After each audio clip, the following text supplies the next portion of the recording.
Run, river, run, run through the hills. Run, river, run to the sea. Run, river, run to your place beneath the sun. Run, river, run over me. Run through the land, you run through my... Hi, this is Jan Lewis, your host today. We have on Be My Guest, we have Al Norman, and Al is the Executive Director of Mass Home Care. He is also a journalist for the 50 Plus Advocate newspaper that I'm sure a lot of you have seen. You can pick it up for free. I get a kick out of it. I read it a lot. He has written a lot in the Pushback column. Welcome, Al. Thanks, Jan. And Al is joining us today from Greenfield, Mass. And it took you how long to get over here? About an hour and a half in a little bit of rainy weather. So you're down near Northampton, right? Well, it's a little bit north of Northampton. We're close to the Vermont border. Okay, because, all right, we've been down in Northampton. I was telling Al that I grew up in Wilbraham, which is how far from you, maybe? Springfield, Wilbraham is about maybe half an hour. Well, that's not too bad. No. Route 20, that sneaks on down that way. I saw Al's article, which wasn't too long ago, one of his many, but it had struck my interest a lot about caregivers getting some care for themselves and taking care of. Can you tell us about what drove you into that article? It was great. Well, like most of us that are walking this earth, we've had experiences with people in their family or friends who have needed care because of some disability or problem that they've had, usually with functional care, eating, bathing, and dressing, and so forth. I have my family stories, you have yours. All of us who were brought into this world by parents have these kinds of stories. Yeah. And I've been amazed at how much caregiving time and attention goes into what appears to be a fairly straightforward thing that's taking care of a loved one. But we all know that who have experienced it. I used to say that there's two types of folks that I run into in the State House when I'm talking about legislation for older people. Those who have cared for an elder and those who haven't. Yeah. And the people who have cared for someone in their family or a friend, they stop you right away and say, I know what you're talking about. It is grueling. It's an enormous amount of work, very stressful. I watched in my family, my mother took care of my father who had Parkinson's for 12 years. Mm-hmm. And the family used to say, my brother and I used to say, if my father doesn't pass away soon, she's going to go with him because she's burnt out, up every night with him, turning him over and so forth. Mm-hmm. So I learned from my own family experience that caregivers are essential to keeping people living independently. Yes. And people can talk all they want about government programs that help people, but the biggest caregiving system in this country is the family. And they usually do it for free, and they do it because they love the people they're taking care of. Mm. But, there is a limit to how much they can provide, and we just need to be careful that we're caring for the caregivers, because without them, we'd be in a big financial mess. I remember I stepped in when I loved my grandfather, but my mother took in her father-in-law, my grandpa, and he lived to 94, so she had a lot on her hands. I mean, my grandmother died before he did, so they took Grandpa in. Luckily, he was pretty healthy till the end. And I watched my mom, who was barely the end of her 50s, 60 years old. I saw her beginning to look so drained. Mm. She would put her heart into it. I finally said, this has got to stop. I'm not going to see my mom sacrificed. So I was the one that opened her mouth, and my grandfather's daughter came up from Florida, and then my father, and there was slammed doors. You know the drill. But the subject was out on the table. And I remember saying to my dad, you chose your father over your wife. Now, that didn't go over well until years later. And he says, Jan was right. Grandpa, finally, we got him into the pavilion in Cape Cod, part of the hospital. He was fine. We were right there. We could visit him all the time. And I wanted to gradually see Mom come up. Then I watched my father take care of my mother. And Mom was in a hospital bed in the living room, and Dad refused to have anybody in the family come in and help out. Yeah, it's not unusual for families to be fairly insular about caring, that they don't, they don't want strangers coming in, which is interesting because here in Massachusetts, the agencies that I work with, one of them is Tri-Valley Elder Services. There's 30 of them. They're all nonprofits. They buy services for older people from homemaker agencies. We also have a huge program in this state called Personal Care Attendant, where you can hire family and friends. Many families would prefer to have someone in the family caring for their loved one instead of a stranger. But in the state system that we operate, most of the caregivers are people that are hired to come into the person's home. Now, often they bond over a period of time, but I know that there are many families that really reject the idea of, I don't want somebody strange taking care of Dad. I know. Well, that has a negative effect on the family as well, because it means that the son or the daughter may burn out, or the spouse. Like I watched my father burn out. Yeah, and I and my mother. As I say, my father passed away before my mother got into serious problem, but she was really stressed out. I took my father for a while to give her a respite, to give her a break, which is an important state program. You're too. lucky they went along with it, because my father was, nope, I'm going down with the ship. Oh, well, my father and I were close, and he was frail enough that he wasn't going to put up an argument. But I'll tell you, he used to ring a bell at night when he needed to get up and go to the bathroom. Yeah. After only 2 weeks, I used to say to my wife, "Oh, there's the bell again." Uh-huh. I realized that, how if I felt that way after 2 weeks, how did my mother feel after 12 years? I mean, it's a mixture of love and fear that, am I going to do this right? Is this going to come out? This is why in Massachusetts we have a program called respite care. It's designed to help families that need to get a break, because there's one of the biggest problems, as you mentioned, is people thinking that they're superhuman. Oh, yeah. I'm Superwoman. I can take care of my husband, or I can take care of my dad. And it's a lot of work for one person to handle. And usually it's one kid in the family. Yeah, or sure. if it happens. Or in my family, no one was allowed to come in and do it. My father ruled with an iron fist, and this is the way it's going to be. Yeah, you can imagine all kinds of dynamics. Siblings quarreling with each other over, you should be doing more. No, you should step aside. You're doing too much. Yeah. The parent prefers me. I mean, if there's any kind of underlying issues in the family, believe me, it'll come out. Oh, tell me about when it. someone is frail and needs help. Oh, yeah. And the help that you thought would be easy to give turns out to be families, being at loggerheads with each other. And unfortunately, there are cases where you end up with abusive situations where a caregiver has gone too far and is no longer keeping a good perspective on what's going on. We have unfortunately cases of people who have been abused by caregivers. So I've seen everything from great functionality in a family to things really deteriorating. And that's why it's important for people to understand what help is available and to understand how to get that help. We're talking with Al Norman. He's the executive director of Mass Home Care. Tell us more about Mass Home Care, Al. Well, Mass Home Care is an advocacy group. Part of my job is to lobby on Beacon Hill for pieces of legislation that will help older people. For example, on this topic, I've been working for several years to try to get the state to allow spouses to be paid to provide care for people who are indigent. And we have, as I mentioned earlier, we have this program in Massachusetts that I love. It's called the Personal Care Attendant Program, PCA. Yeah. It's only for people who are on mass health, so you have to be fairly limited in income and assets. But the thing about the program is it allows you to hire your own worker and basically be the boss of that worker and hire them and fire them.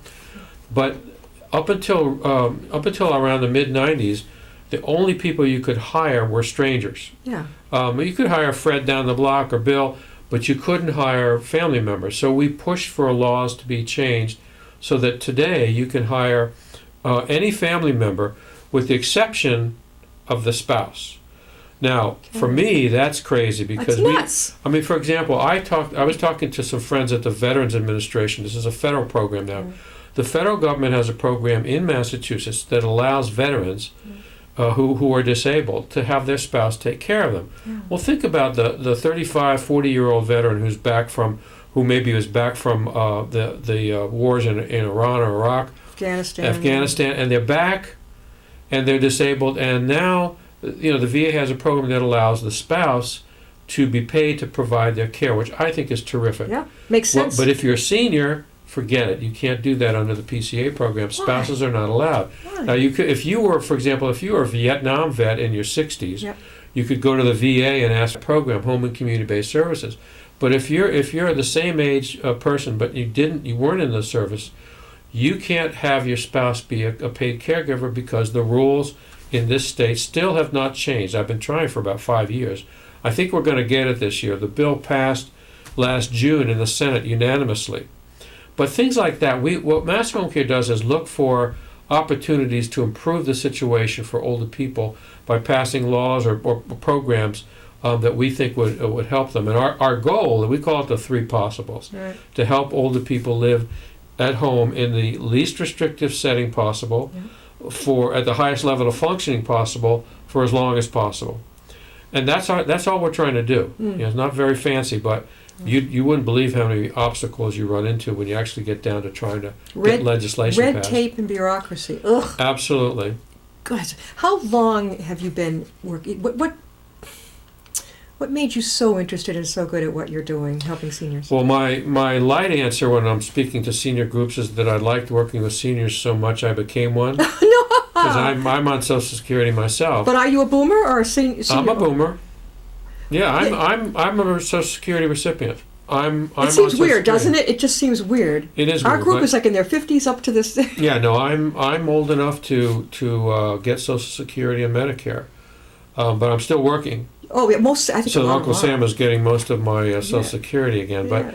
But I got into this field by accident. I'm very happy to say that. I was working in the State House as a legislative aide. Had been working there for 2 years and got tired of traveling back and forth from Greenfield to Boston all the time. Yeah. A job came open in my area, in the Greenfield, Franklin County area, to work as the director of Franklin County Home Care. Yeah. I said, well, I had worked with children before. I'd worked with younger populations that were poor. I'd run a youth center many years ago. So in 1980, I became the executive director of an agency similar to Tri-Valley. Stayed there for 6 years and then took a job with the same organization but statewide. So now I'm representing all of these groups statewide. Now I've been doing that since '86.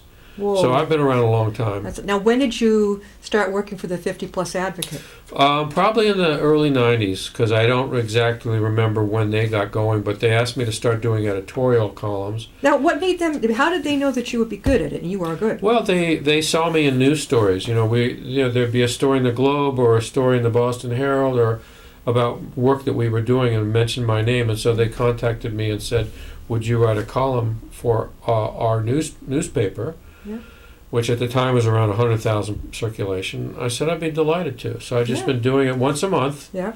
and I've been doing it for all these years. Well, that's where I saw Al Norman's article about caretakers, and of course it hit home with me about what my father went through and what my mother went through. I saw it because I was still living at home both times. Mhm. So I was like, oh my God. And then when I wasn't living at home, I'd still visit my parents. And my father, I watched him go within a week, just like that. He was living on that Ensure type of thing. Mhm. I didn't even know his voice on the phone. And I told my husband and my son, we got to get going now. We were in Grafton. We headed for Foxborough. I got in there. My father's just sitting in his easy chair. Mom's in the hospital again. And he's got, that like Ensure beside him. That's what he was living on. Yeah. And if I had to do it over again, I wouldn't have been intimidated by him. I would have gotten the EMTs there and said, you're going. Well, hopefully you are. But oh no. The next morning he showed up downstairs at the neighbors. His shoes were all untied and he was off. And he fell down in the parking lot, never came home again. He ended up in the hospital. Well, the only thing I would say is that, because the story you just told is very, very typical of people, saying that I can take care of myself. Yeah. It's very important in the disability world to give people their right to first of all, the right to independence, but also their right to take risks and their right to fail. It's an important thing to people that, in the disability community, they talk about nothing about me without me. So in other words, I want to be part of all the decisions that are made about my life. Yeah. for example, I've told my family I don't want to be in a nursing facility under any circumstances. But that's that's not just that I don't want to be there. Is that I don't. If I'm in a state where I can't think and make decisions for myself, I don't even want to be around. And that's a very controversial thing. Yeah. I mean, we had an aunt that was in a nursing home in northern Vermont, and she was pretty close to vegetative. How old was she? Oh, she was in her early 90s. Yeah. But I mean, I had to make a decision in my mother's life where she essentially had a stroke and her brain wasn't functioning, and the folks in the hospital were pressuring me to make a decision about your mom's future, and I'm holding her hand, thinking I don't want to let her go, but I did. Yeah. I told them you can disconnect her from the machines, and the reason I could do that comfortably was because she had told me many times that I don't want to be artificially kept alive. Yeah. If I've reached that point, I want you to help me by letting me out of this life with some dignity. So, I mean, all of these things, like a member of the family who says, I'm here with my can of Ensure and I'm happy. Yeah. I mean, to some degree, if they're in their right mind and they have the capacity to make the decision, yeah. I say, well, I talk to them about, you have the right to do whatever you want if you're competent to make a decision. But he had pneumonia. They found out he was sick. Well, I mean, if somebody's self-neglecting, they're sick and they're not eating. Yeah. Then there are ways to, actually that situation is actually what they call a protective services case. We have in this state a law. Probably many of your viewers don't know this law, but there's a protective services law that allows anybody, including a family member, to make a call to say, I think so and so is neglecting themselves. And if one of our workers goes in and finds somebody that, let's say, is hardly dressed and there's no food in the refrigerator and they're sick, I mean that's self-neglect, inability to take care of yourself. That can lead to services being brought in to take care of them. So it's an awful thing to see. It's a difficult balancing act to try to respect the person's dignity and independence versus make sure that they don't do themselves in by being so neglectful. Yeah, and I didn't want to try and be pushy or step in too much because I didn't want to lose the connection I had with my dad. Sure. It's a very tough thing to maneuver. I don't know. You didn't feel like you wanted to. I'm not disputing you. I remember going to him one day and saying, Dad, I don't want to know how much money you've got. It's none of my business. Can you just tell us, I have a sibling, what you would like to do? I mean, is there someone we should see? Mm-hmm. Very generic question. And he went, it's all set. So my take on that was, okay, I got it, and I backed off. What did you do? Well, it's important. I think that all families, as they're seeing their parents grow older, or their siblings, whatever, that there should be discussions with people around the dinner table about what kind of care do you want, Mom, if you need it, under what circumstances, and what don't you want. So that a person can say, I really value being at home. I want to be kept at home if at all possible. Mm-hmm. I don't want to be artificially kept alive. Even to the extent of saying, is there a particular person or company that you want to work with if you need care at home, if we have to bring in a homemaker, or who would you want to be your personal care attendant? Let the person say what they want, but do it in advance. Do it while they're still feeling healthy and good. But it's okay to. I mean, the longer you wait, the more difficult the conversation becomes. But this is true about money as well. Yes. People should be saying, have you made plans for your assets? What's your plan? Do you have enough money in the bank to, if Mom or Dad had to be in a nursing home for a while, how much money if we had to bring in care at home, how much money have you set aside for that? So that the kids, without being prying about it, are saying, the reason I'm asking is I want to know to what degree do we need to get involved in helping out. I think my father, though, would have been, maybe it's that generation, but offended. And I didn't want to go there, Well, again, I mean, there's some areas where, you can get into some touchy situations. If a person is really resistant, you back off that time and say, look, Dad, I know it's difficult to talk about now, but I'm going to try again. Not now, because you're clearly not wanting to talk about it. But I don't want to just drop this subject. Can we talk about this in the future? And usually the people say, look, we can talk about it, but not now. Yeah, But you circle back and do it. It's not like everything has to be said all at once. But I think it's important to have these conversations about getting older. I've had them with my kids. How many kids do you have, Al? I've got 3 daughters. 3? I have 3 daughters. 3 weddings? No, two of them are unmarried. One of them is married. Grandfather? I have 1 grandchild, yeah, who I don't see enough. Boy or girl? He's 7-year-old boy, and he's in California, and I miss him like crazy. Oh, and I thought I had it bad. Mine are in Worcester. Oh, you're lucky, believe me. If I had a daughter for a while. He was living for a while with my daughter in Providence, and that was about an hour and 15 minutes away. And I didn't realize how lucky I was. But now she's a midwife, and she's in California, and her my grandson is with her, and we call him all the time because I miss him so much. But this is life. People don't always live in the same. So count yourself lucky that you can drive to your grandchildren. One thing my mother brought up, she did end up in a nursing home because she was her mind was okay, I think, but physically she needed someone there with her.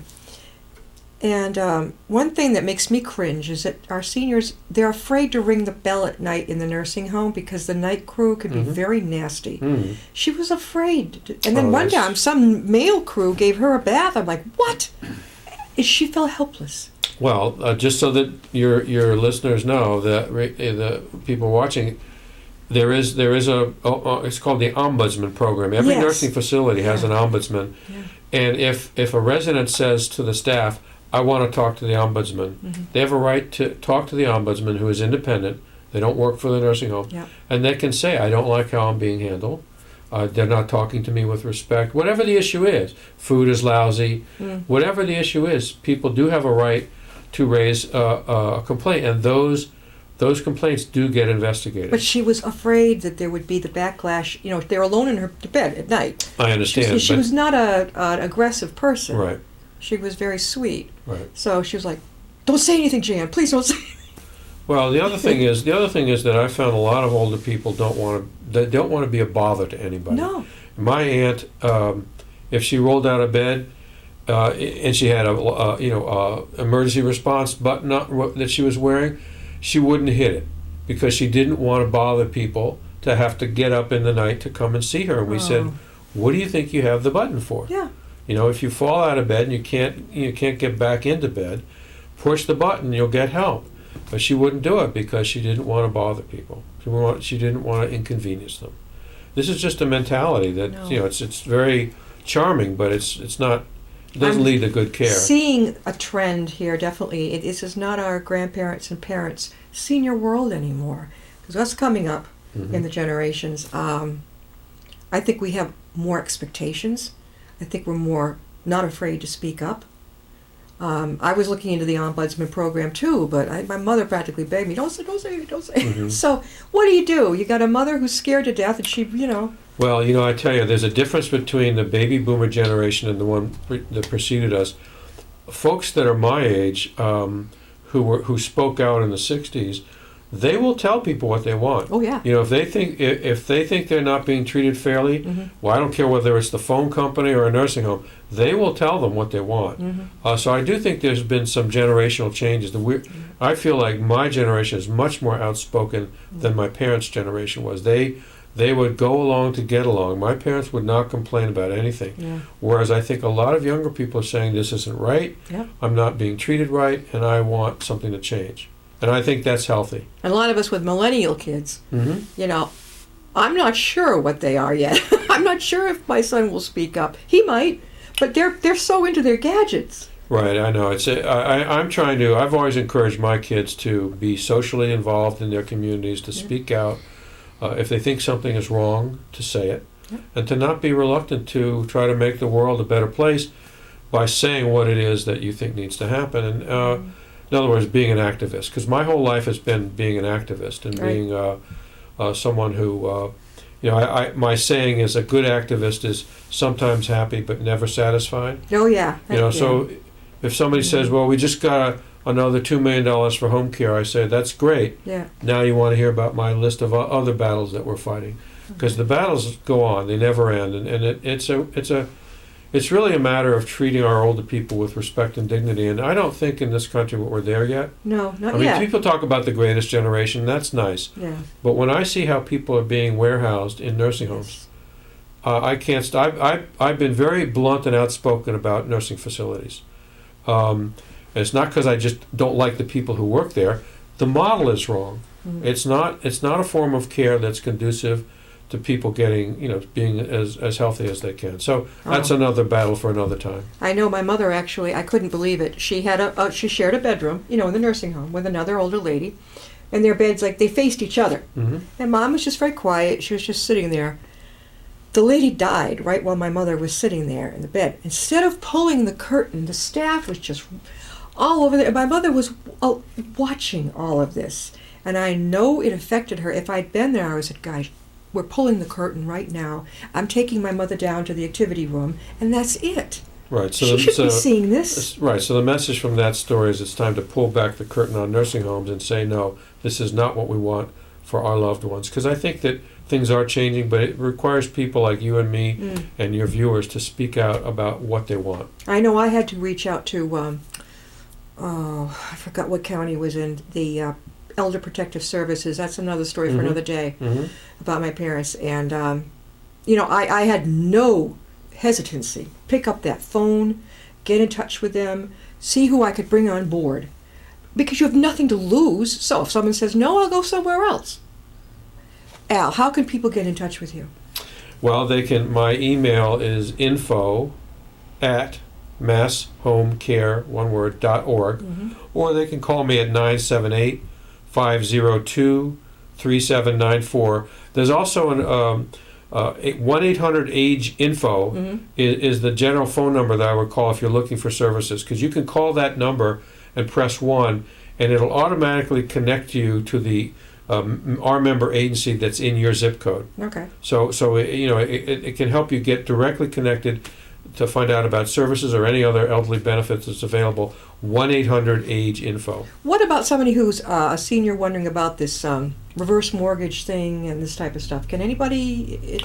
Well, they can call. They call the same number, and when the agency answers, they say, I'm looking for more information about reverse mortgages, because all of these programs have an information and referral office like Tri-Valley Elder Services. We've had Tri-Valley on the show too. Good. Well, anyway, Tri-Valley, you can call Tri-Valley and say, I need information on reverse mortgages or housing assistance, and they will connect you with the resources that will take you the next step. That's really super to know. Now, your next article is coming up.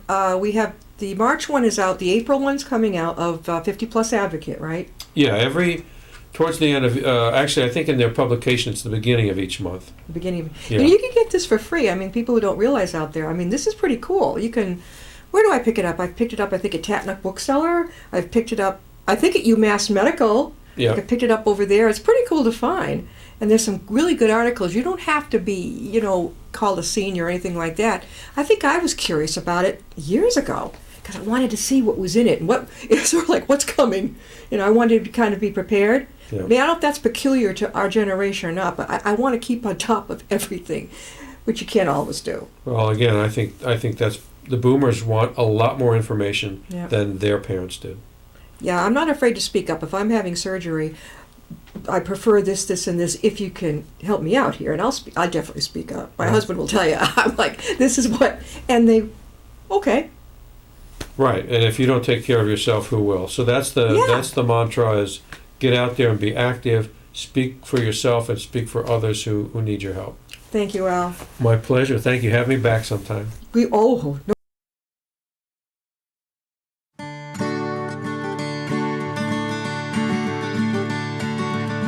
Run, river, run, run through the hills. Run, river, run to the sea. Run, river, run to your place beneath the sun. Run, river, run over me.